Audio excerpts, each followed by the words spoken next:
Hello friends, हम लोग 10th class की ज्योग्राफी SCERT बुक से पढ़ रहे थे। इसका 4 चैप्टर तक कंप्लीट हो गया है। आज हम लोग 5वां चैप्टर पढ़ रहे हैं, बिहार कृषि एवं वन संसाधन। इसका फर्स्ट पार्ट अपलोड कर दिया गया है और आज हम लोग इसका सेकंड पार्ट देखने वाले हैं। तो हम लोग देख लिए थे कि कितने प्रकार के फसलें होती है ये सब, और अब हम लोग देखने वाले थे सब्जियां, फल एवं मसाले। बिहार में सब्जियों के अंतर्गत आलू, प्याज, भिंडी, परोर, लौकी, पालक, लाल साग, लोबिया, फूल गोभी, पटल, पत्ता गोभी आदि की खेती की जाती है। इसमें आलू सबसे प्रमुख सब्जी है। प्रमुख सब्जी ही नहीं बल्कि महत्वपूर्ण खाद्य पदार्थ भी है। इसकी खेती बिहार में लगभग सभी जिलों में नहीं होती, सभी जिलों में होती है। ठीक है, सभी जिलों में होती है।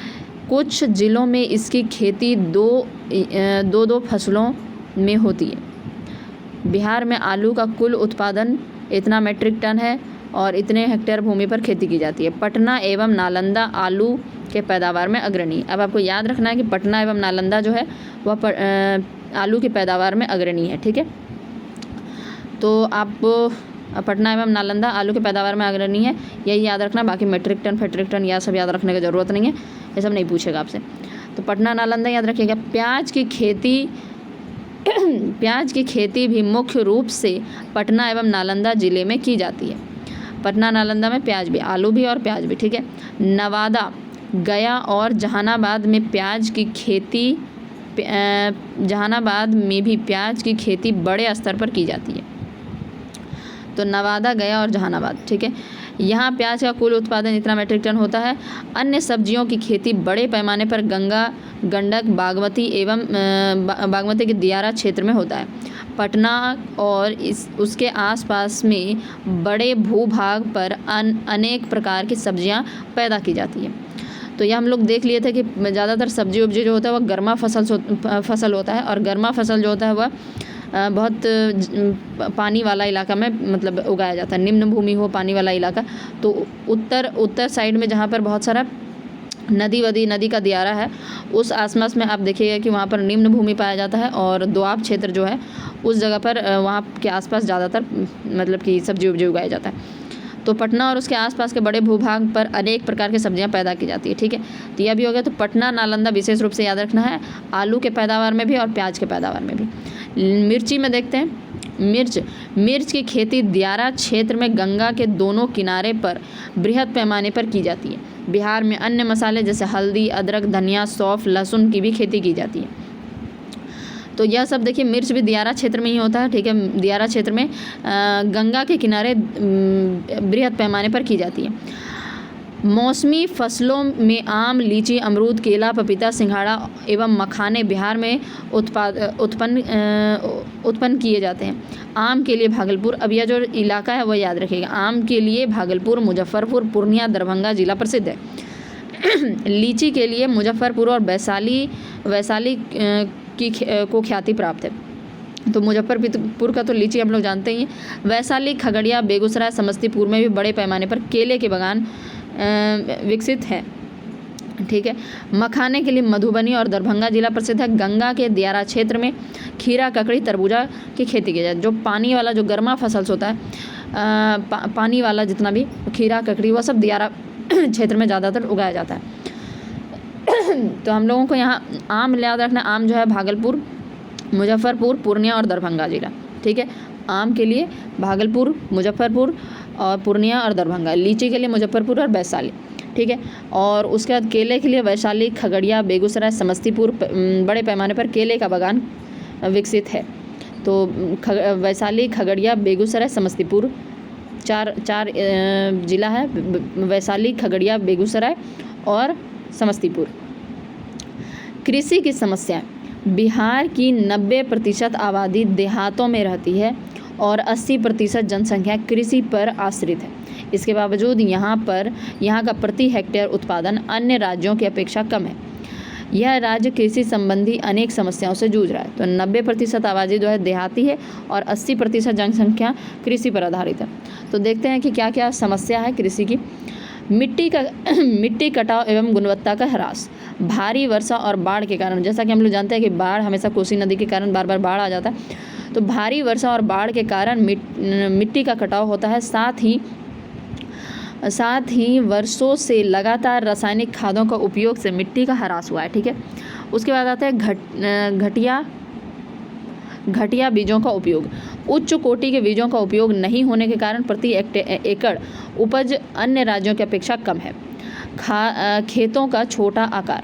हमारे राज्य में खेतों का आकार छोटा है, जिसके कारण वैज्ञानिक पद्धति से खेती संभव नहीं है।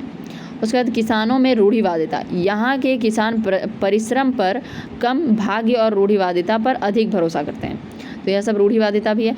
अब देखिए यहाँ पर कुछ पॉइंट्स दिए हुए हैं, देख लेते हैं बॉक्स में। बिहार का भौगोलिक क्षेत्रफल 93.6 लाख हेक्टेयर है, जिसमें 64 लाख हेक्टेयर बाढ़ग्रस्त है। तो लगभग 1/3 तो देखिए, मतलब 1/3 से ज़्यादा जो है, 1/3 बोलते, 2/3 से भी ज़्यादा बाढ़ग्रस्त है। 93.6 लाख हेक्टेयर जो है, जिसमें 64 लाख हेक्टेयर जो बाढ़ग्रस्त है। बिहार के कुल भौगोलिक क्षेत्र 59.36% ही केवल बुआई क्षेत्र के अंतर्गत आता है और 40% से अधिक कृषि क्षेत्र अनुपयोगी रह जाता है। ठीक है, तो कुल भौगोलिक क्षेत्र, बिहार के कुल भौगोलिक क्षेत्र यानी 59.36% ही केवल बुआई क्षेत्र के अंतर्गत आता है और बाकी जो जितना भी हो जाएगा लगभग 41% जो है, लगभग 40 या 41% हुआ अनुपयोगी रह जाता है। बिहार में 9.41 लाख हेक्टेयर भूमि जल जमाव ग्रस्त है। इसमें 8.35 लाख हेक्टेयर भूमि उत्तर बिहार में है और शेष 1.06 लाख हेक्टेयर मोकामा टाल में है। ठीक है, तो हम लोग जानते हैं कि वहाँ पर बहुत सारी नदियाँ बहती है, तो बहुत सारा जल जमाव से ग्रस्त रहता है। 9.41 लाख हेक्टेयर भूमि जो है वह जल जमाव रहता है, जिसमें से 8.35 जो है वो उत्तर बिहार में है। उत्तर बिहार में सबसे ज़्यादा मतलब कि नदी है इसलिए, और 1.06 लाख हेक्टेयर मोकामा टाल में है। बिहार देश का तीसरा सबसे बड़ा सब्जी उत्पादक राज्य है, तो सब्जी उत्पादन में बिहार तीसरे नंबर पे। बिहार देश का सबसे बड़ा अमरूद एवं लीची उत्पादक राज्य है, तो सब्जी में तीसरा और सबसे ज़्यादा अमरूद और लीची में है। ठीक है, तो यह पॉइंट्स आपको याद रहना चाहिए विशेष तौर पर। तो क्या पॉइंट्स है, 93.6 लाख हेक्टेयर है, जिसमें से 64 लाख हेक्टेयर बाढ़ग्रस्त है। कुल क्षेत्रफल का केवल 59.36% जो है वह बुआई क्षेत्र में आता है, बाकी 40% अनुपयोगी है। 9.41 मतलब लगभग 10 ले लीजिए। ठीक है, 10 लाख हेक्टेयर भूमि तो जल जमाव के कारण ही व्यर्थ में जा रहा है, जिसमें से 8.35 है उत्तर बिहार में, बाकी मोकामा टाल में है। उसके बाद सब्जी उत्पादन में तीसरा स्थान है बिहार का, और अमरूद और लीची उत्पादन में पहले नंबर पे है। उसके बाद हम लोग देखते हैं और क्या क्या समस्या था। सिंचाई का समस्या जो है, यहाँ के कृषि मानसून पर निर्भर है। बाढ़ और सुखाड़ यहाँ की नियति है, फिर भी सिंचाई की समुचित व्यवस्था नहीं है। यहाँ सकल की गई भूमि के मात्र 46% पर ही सिंचाई हो पाती है। शेष भाग सिंचाई से वंचित रह जाता है, तो जितना भी भूमि है उसका केवल 46% पे ही सिंचाई हो पाता है, बाकी शेष भाग वंचित रहता है। बाढ़, यहाँ की अधिकतर नदियाँ विनाशकारी बाढ़ के लिए प्रसिद्ध है। हिमालय से निकलने वाली नदियाँ अपने साथ भारी मात्रा में सिल्ट जमा करती है। तली सिल्ट के जमाव के कारण नदियाँ अपना मार्ग बदल देती है, जिसके कारण भयंकर बाढ़ आता है और बड़े पैमाने पर जान माल की क्षति होती है। योजना आयोग के अनुसार बिहार में 64 लाख हेक्टेयर भूमि बाढ़ग्रस्त है। तो अभी हम लोग पॉइंट में भी देखे थे कि 93 में से, मतलब 93.6 लाख हेक्टेयर में से 64 लाख हेक्टेयर जो है बाढ़ग्रस्त है। बाढ़ ग्रसित क्षेत्रों में नदियों द्वारा मार्ग बदलने से नदी मार्ग से बाहर निकली हुई भूमि पर आधिपत्य को लेकर बाहुबलियों और नक्सलियों का आतंक दियारा प्रदेश में एक बड़ी समस्या है। ठीक है, तो बाहुबली और नक्सलियों का दियारा क्षेत्र जितना भी है उसमें वो एक बड़ी समस्या है। इसी वर्ष 2006 के अक्टूबर में खगड़िया जिले में इस प्रकार की भूमि विवाद के कारण भयंकर नरसंहार हुआ। इन सभी समस्याओं के आंतरिक पूंजी का अभाव, पशुओं की दयनीय दशा, जनसंख्या, आर्थिक एवं सामाजिक समस्याएं भी कृषि के विकास में बाधक है। तो अब हम लोग देखते हैं कृषि कैलेंडर। ठीक है, कृषि कैलेंडर, एग्रीकल्चर कैलेंडर के बारे में। मध्य जून में भारी वर्षा के बाद खेत में हल चलाया जाता है। ठीक है, तो मध्य जून में भारी वर्षा के कारण खेत में हल चलाया जाता है। जुलाई में खरीफ की बुआई होती है। ठीक है, अगस्त में धान के पौधे को प्रतिरूपित किया जाता है, यानी ट्रांसप्लांट किया जाता है। मतलब पहले को बुआई कर देते हैं, फिर उसको में से उसी को निकाल के फिर अलग अलग जगह पर लगाते हैं। ठीक है, एक छोटे से खेत में एक छोटा सा एरिया में पहले धान को लगा देते हैं। जब वह थोड़ा बड़ा हो जाता है तो उसको फिर से रीप्लांट किया जाता है। ठीक है, तो आप ट्रांसप्लांट बोल सकते हैं, रीप्लांट जैसे आपको समझ में आए। तो इस धान को है जो 2 बार लगाया जाता है। ठीक है, थोड़ा अलग अलग पहले घने में लगा देते हैं, फिर वहाँ से निकाल के फिर पूरे खेत में भर दिया जाता है। ठीक है, तो देखिए मध्य जून में भारी वर्षा और जुलाई में खरीफ की बुआई, उसके बाद अगस्त में धान के पौधे को ट्रांसप्लांट किया जाता है। सितंबर में खरीफ फसल तैयार हो जाता है। ठीक है, तो उसके बाद सितंबर में खरीफ फसल तैयार हो जाता है। सितंबर में खेत को रबी फसल के लिए तैयार किया जाता है और जनवरी में रबी फसल की नोकनी की जाती है और मार्च अप्रैल में से काट लिया जाता है। इसके बाद गन्ने की खेती में लोग लग जाते हैं। तो यही इसका फसल कैलेंडर है। मध्य जून में बारिश होगा, जुलाई में खरीफ की बुआई की जाएगी, अगस्त में धान के पौधे को रीप्लांट किया जाएगा यानी ट्रांसप्लांट किया जाएगा, सितंबर में खरीफ का फसल जो होगा तैयार हो जाएगा, उसको काट लिया जाएगा। फिर रबी की फसल के लिए उसको तैयार किया जाएगा और तैयार करने के बाद जनवरी में रबी की फसल की नोकनी की जाती है और अप्रैल मार्च में इसको काट लिया जाता है। ठीक है, उसके बाद गन्ना लगाया जाता है।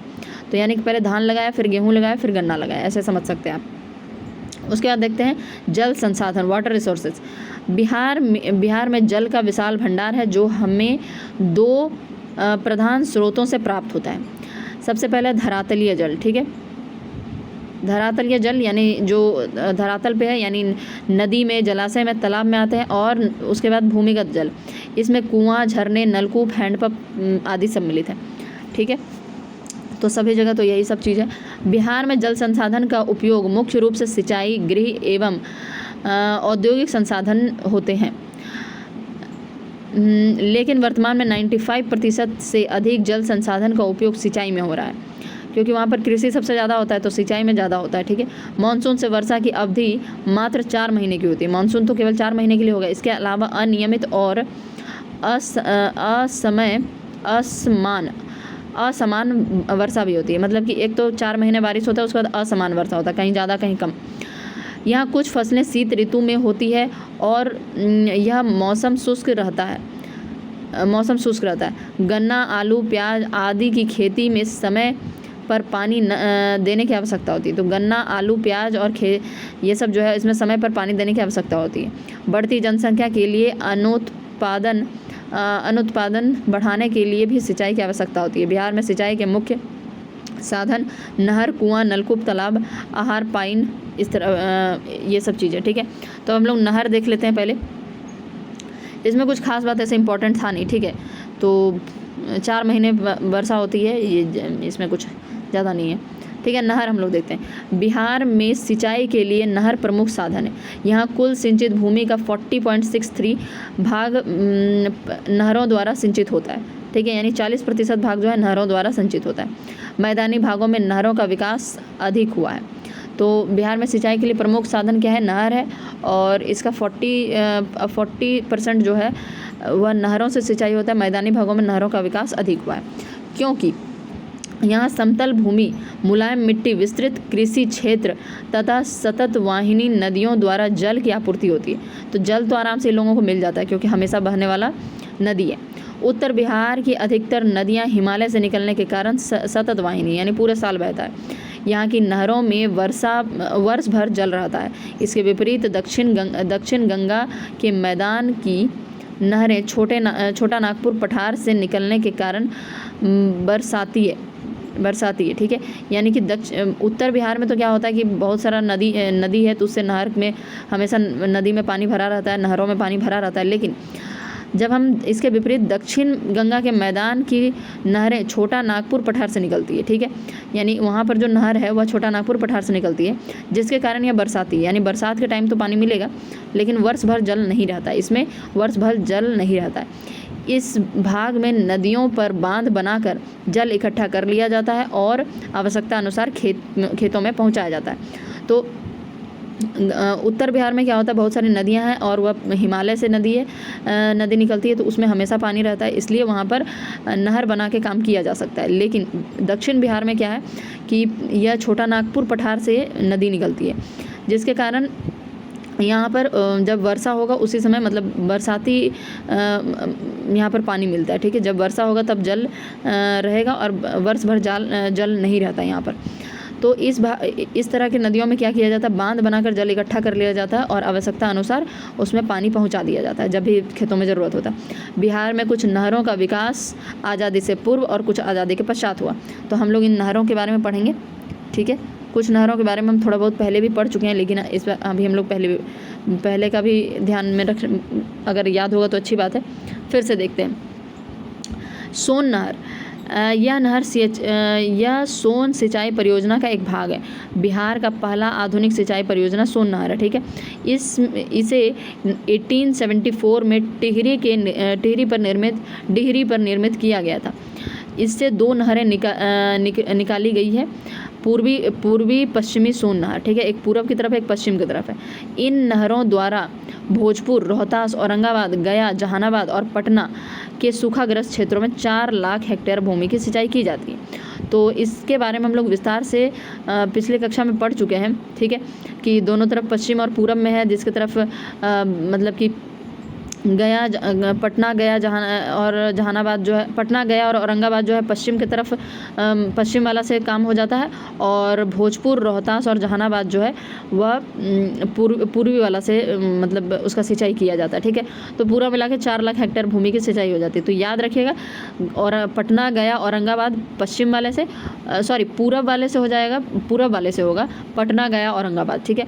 और पश्चिम वाले से होगा भोजपुर, रोहतास और जहानाबाद, ठीक है। उसके बाद आता है इसके बाद एक नहर, सब नहर का नाम तो सहारन नहर लिखा है कि क्या है। गोपालगंज प्रखंड में 1880 में इस नहर का निर्माण हुआ।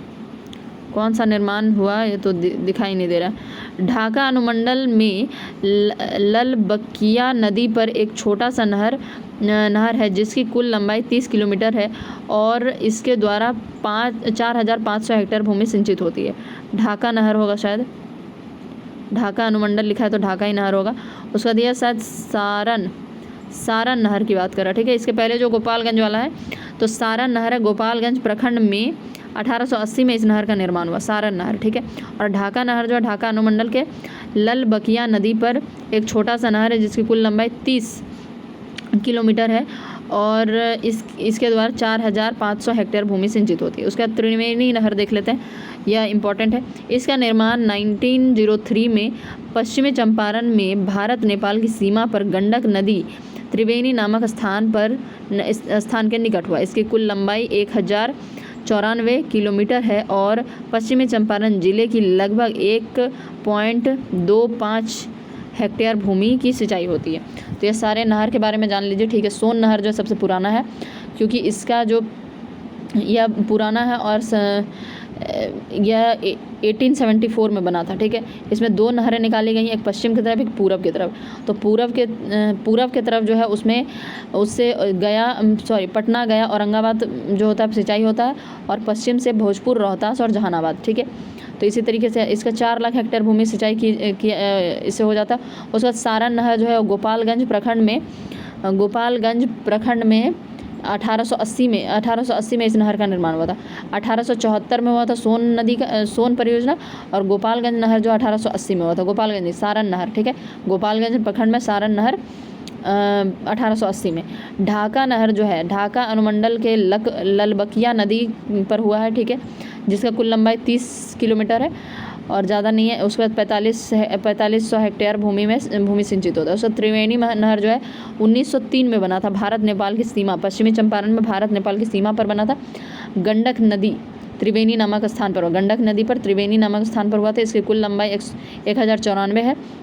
पश्चिमी चंपारण जिला में लगभग 25 लाख हेक्टेयर भूमि की सिंचाई की जाती है। तो ये जितना भी नहर के बारे में बताया वो याद रखिएगा। कब कब बना है, सोन नहर 1874, सारण नहर 1880, ढाका नहर के बारे में तो नहीं बताया गया है। त्रिवेणी नहर जो है, त्रिवेणी नहर 1903 में नेपाल से भारत नेपाल सीमा पर गंडक नदी त्रिवेणी नामक स्थान पर, ठीक है। उसके बाद देखते हैं आज़ादी के बाद की नहरें, या तो आज़ादी से पहले का नहर था, आज़ादी के बाद देखते हैं कोसी नहर। कोसी नहर देखते हैं। कोसी नदी पर भारत नेपाल सीमा पर हनुमान नगर के पास बांध बनाकर 2 नहरें निकाली गई हैं। पूर्वी कोसी किनारे पर पूर्वी कोसी नहर, पश्चिम किनारे पर पश्चिमी कोसी नहर, ठीक है। तो दो नहर है इसमें, और पूर्वी कोसी किनारे पर पूर्वी कोसी नहर और पश्चिम किनारे पर पश्चिमी कोसी नहर। पूर्वी कोसी नहर की लंबाई 44 किलोमीटर है। इस मुख्य नहर की 4 शाखाएं हैं, मुरलीगंज नहर, जानकी नहर, पूर्णिया नहर, अररिया नहर, ठीक है। तो 4 नहर है। इस प्रकार इस नहर की शाखाओं और उप शाखाओं सहित इसकी कुल लंबाई 3040 किलोमीटर है। इसके द्वारा पूर्णिया, सहरसा एवं मधेपुरा जिलों का लगभग 6 लाख हेक्टेयर भूमि सिंचाई की जाती है। पश्चिम कोसी नहर 115 किलोमीटर लंबा है और इससे दरभंगा जिला की लगभग 3 लाख भूमि की सिंचाई की जाती है। तो याद रखिएगा, कोसी नहर जो है कोसी नदी पर भारत नेपाल की सीमा पर हनुमान नगर के पास बनाया गया, ठीक है। और इससे 2 नहर निकला है, एक पूरब की तरफ, एक पश्चिम की तरफ। पूरब की तरफ जो है उसको पूर्वी कोसी नहर कहेंगे, पश्चिम की तरफ पश्चिमी कोसी नहर कहेंगे, ठीक है। पूर्वी कोसी नहर का जो लेंथ है वह 44 किलोमीटर कुल लंबाई है। इस मुख्य नहर की 4 शाखाएं हैं, मुरलीगंज नहर, जानकी नहर, पूर्णिया नहर, अररिया नहर, ठीक है। और उसके बाद क्या लिखा, इस प्रकार के नहरों की शाखाएं और उप शाखाओं सहित कुल लंबाई 3040 हो जाएगा, 40 किलोमीटर है। उसमें तो 44 किलोमीटर केवल बताया था, पूर्वी कोसी नहर 44 किलोमीटर, लेकिन अगर उप शाखाओं को भी अगर हम ध्यान देंगे तो 3040 किलोमीटर हो जाएगा। इसके द्वारा पूर्णिया, सहरसा, मधेपुरा जिलों को लगभग 6 लाख हेक्टेयर भूमि की सिंचाई की जाती है। पश्चिमी कोसी नहर 115 किलोमीटर लंबा है और दरभंगा जिला इससे सिंचाई किया जाता है। तो कोसी नहर जो है बहुत इंपॉर्टेंट है। ऊपर हम लोग सोन नहर देखे थे, सोन नहर में भाई पूरब और पश्चिम था, और इसमें कोसी नहर जो है पूरब और पश्चिम है। पूरब का 44 किलोमीटर, जिसमें मुरलीगंज नहर, जानकी नहर, पूर्णिया नहर और अररिया नहर 4 उप शाखाएँ हैं इसकी, ठीक है। और उसके बाद पश्चिमी कोसी नहर जो है 115 किलोमीटर लंबा है, जिसमें से कि दरभंगा को सिंचाई दरभंगा की हो जाती है। उसके बाद गंडक नहर को देखेंगे, ठीक है। गंडक नदी पर त्रिवेणी नामक स्थान से 85 किलोमीटर दक्षिण वाल्मीकि नगर के पास एक 743 किलोमीटर लंबा और 760 किलोमीटर ऊंचा बांध बनाया गया है।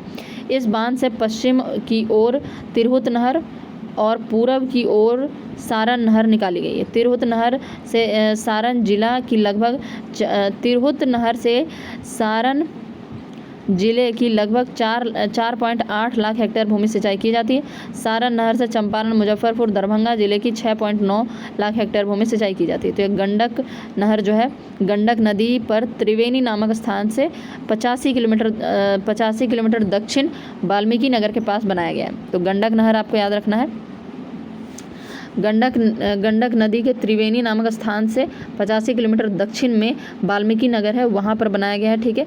और यह 743 किलोमीटर लंबा, 760 किलोमीटर ऊंचा बांध है। इससे पश्चिम में तिरहुत, पूरब में सारण, ठीक है। पश्चिम में तिरहुत नहर है, पूरब में सारण, ठीक है। तो पूरब में जो सारण नहर है, तिरहुत में जो सारण जिला है, तिरहुत नहर से सारण जिला की सिंचाई होता है। याद रखिएगा, 2 है, एक पूरब में, एक पश्चिम में, ठीक है। तो जो पश्चिम में है उसको तिरहुत नहर कहते हैं और जो पूरब में है उसको सारण नहर कहते हैं। लेकिन जो पश्चिम में तिरहुत नहर है उससे सारण जिले का सिंचाई होता है, ठीक है। और जो सारण नहर है उससे चंपारण, मुजफ्फरपुर और दरभंगा जिला सिंचाई की जाता है। तो याद रखिएगा, इसमें थोड़ा सा कन्फ्यूजन है। पूरब पश्चिम में देखिए, गंडक नहर जो है गंडक नदी पर त्रिवेणी नामक स्थान से 85 किलोमीटर की दक्षिण में वाल्मीकि नगर है, वहाँ पर बनाया गया, ठीक है। जिसका लंबाई जो 743 है और ऊंचाई जो है 760 है, ठीक है। इससे 2 बांध निकलता है, एक पश्चिम में, एक पूरब में। जो पश्चिम में है उसको तिरहुत नहर कहते हैं और जो पूरब में है उसको सारण नहर कहते हैं, ठीक है। जो तिरहुत नहर है जो कि पूर्व पश्चिम में है, ठीक है, उससे सारण जिला का सिंचाई होता है। तिरहुत नहर से सारण जिला का सिंचाई, और सारण नहर से चंपारण, मुजफ्फरपुर और दरभंगा जिले का सिंचाई होता है, ठीक है। तो उसके बाद हम लोग देखते हैं कि और कौन कौन सा नहर है, ठीक है। नलकूप, यहाँ शायद नलकूप के बारे में दिया हुआ है। सिंचाई के लिए नहर के बाद दूसरा प्रमुख साधन है नलकूप। आज़ादी के पूर्व बिहार में नलकूपों की व्यवस्था नहीं के बराबर थी। किंतु आज़ादी के पश्चात नलकूपों की व्यवस्था बहुत तेज़ी से होने लगा, और इसके द्वारा सिंचित भूमि का 38.77% भाग सिंचाई की जाती है। नलकूपों द्वारा सिंचाई समस्तीपुर, सीतामढ़ी जिलों में होता है। समस्तीपुर और सीतामढ़ी, यही बस याद रखेगा कि नलकूपों के द्वारा कहाँ पर ज़्यादा सिंचाई किया जाता है, समस्तीपुर और सीतामढ़ी, ठीक है। तो अब हम लोग रिवीजन कर लेते हैं, और उसके बाद जो कुएं का बात है वो हम लोग नेक्स्ट पार्ट में देखेंगे। अभी हम लोग याद कर लेते हैं कि क्या क्या चीज़ अभी हम लोग पढ़े, ठीक है। तो हम लोग यहाँ से पढ़ना शुरू किए थे सब्जियों से, ठीक है, सब्जी, फल और मसालों से। तो इसमें कुछ खास बात नहीं था, बस इतना था कि आलू जो है वह आलू ज़्यादातर पटना और नालंदा में पैदावार है आलू का। प्याज का भी जो खेती है पटना नालंदा में किया जाता है ज़्यादा। उसके अलावा गया, नवादा, जहानाबाद में भी बड़े स्तर पर किया जाता है। सब्जी जो है, सब्जी का खेती जो है वह बड़े पैमाने पर गंगा, गंडक, बागमती के दियारा क्षेत्र में किया जाता है, और पटना के आसपास के बड़े भूभाग में अनेक सब्जियों की पैदावार है, ठीक है। मिर्ची के बारे में, मिर्ची भी दियारा क्षेत्र में गंगा नदी के किनारे बृहद पैमाने पर की जाती है। उसके अलावा भी बहुत सारा मसाला है, तो स्पेशली मिर्ची का याद रखना कि गंगा के दोनों किनारे पर बृहद पैमाने पर किया जाता है। उसके बाद हम लोग देखे थे कि आम के लिए भागलपुर, मुजफ्फरपुर, पूर्णिया और दरभंगा प्रमुख है। भागलपुर, मुजफ्फरपुर, पूर्णिया और दरभंगा। लीची के लिए मुजफ्फरपुर और वैशाली है। वैशाली, खगड़िया, बेगूसराय, समस्तीपुर केले के लिए प्रसिद्ध है। वैशाली, खगड़िया, बेगूसराय, समस्तीपुर, ठीक है। मखाने के लिए मधुबनी और दरभंगा जिला प्रसिद्ध है। बाकी गंगा के दियारा क्षेत्र में खीरा, ककड़ी, तरबूजा की खेती होती है, ठीक है। तो मधुबनी और दरभंगा के लिए मखाना है। उसके बाद कृषि का कुछ समस्या था, जैसे जो कुछ वही मिट्टी का कटाव एवं गुणवत्ता का ह्रास। उसके बाद घटिया बीजों का उपयोग, खेतों का छोटा आकार, किसानों की रूढ़िवादिता, सिंचाई की समस्या, ठीक है, और बाढ़ का समस्या। इसमें पॉइंट्स में हम लोग कुछ देखे थे कि बिहार के भौगोलिक क्षेत्र का 93.6 लाख हेक्टेयर भूमि है, जिसमें से 64 लाख हेक्टेयर भूमि जो है बाढ़ से ग्रस्त रहता है। 59.36% भाग में ही केवल बुआई किया जाता है, और बाकी का 40% जो है अनुपयोगी है। बिहार में 9.41 लाख हेक्टेयर भूमि में जल जमाव से ग्रस्त है, जिसमें से 8.35 जो है उत्तर बिहार में, और बाकी 1.06 लाख हेक्टेयर मोकामा टाल में है, ठीक है।